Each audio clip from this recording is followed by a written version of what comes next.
Welcome to SWJ Technology.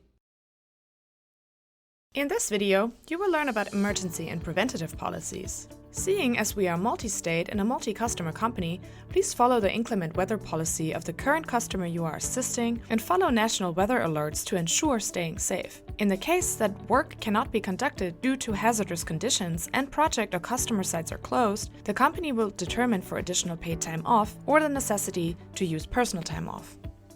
Please practice these rules to prevent and minimize accidents. Individuals should work carefully, practice safe work habits, and adhere to warning signs and safety bulletins. Activities such as horseplay, fighting, use of abusive language, distraction of fellow employees, running, failure to observe designated aisles and walkways, throwing objects, etc. are strictly prohibited. Employees cannot be in or around the workplace or facility while under the influence of drugs or alcohol. Any employee present in the workplace while under the influence of or appearing to be under the influence of alcohol, drugs, or impaired by medication must report to management immediately for actions under the drug-free workplace policy. The company's property, personal property, tools, materials, or equipment must not be abused, misused, stolen, or destroyed. Eating and drinking are permitted only in designated areas.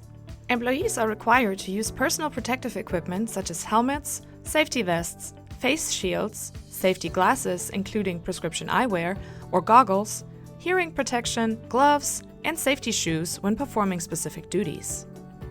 Employee safety trainings vary by customer sites. SWJ is committed to making sure its employees receive and pass the appropriate training as defined by the customer. Besides, all new hires are required to complete safety videos regarding safety and sexual harassment once they are hired. In responding to workplace situations and emergencies involving a sick or injured person, our overriding and primary concern must be the welfare of the sick and injured person. Concerns with company liability, while real, are secondary issues that should not confuse or delay effective handling of the situation. In these situations, there are no set procedures that can substitute for the judgment of the person on scene. But here are some guidelines that you can follow in a situation of on-site emergency illness or injury. Be sure that all employees know that injuries and illnesses occurring at work must be reported to management. In the case of employee sickness or injury, judgments must be made as quickly as possible as to the seriousness of the illness or injury and its disabling effects on the employees to render proper assistance.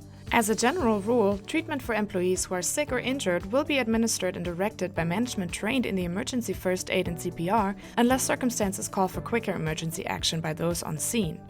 Management must accompany persons injured on the job or sick persons that require more assistance that can be rendered on site to the proper medical care facility. Judgments as to the type of transportation used by the sick or injured person to go home, to the doctor, or an emergency care facility must be made on site based on the circumstances. If the sick or injured person is fully competent to drive him or herself home or to the doctor, that is the most reasonable decision. It may be that a relative should be called, or management may decide to take the person home or to the doctor.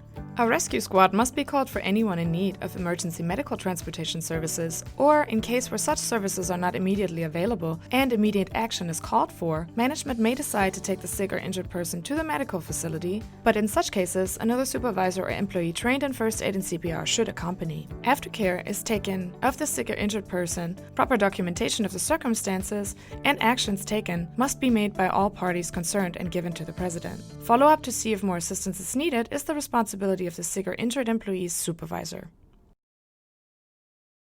Thanks for watching. Find out more at swj-technology.com or on social media.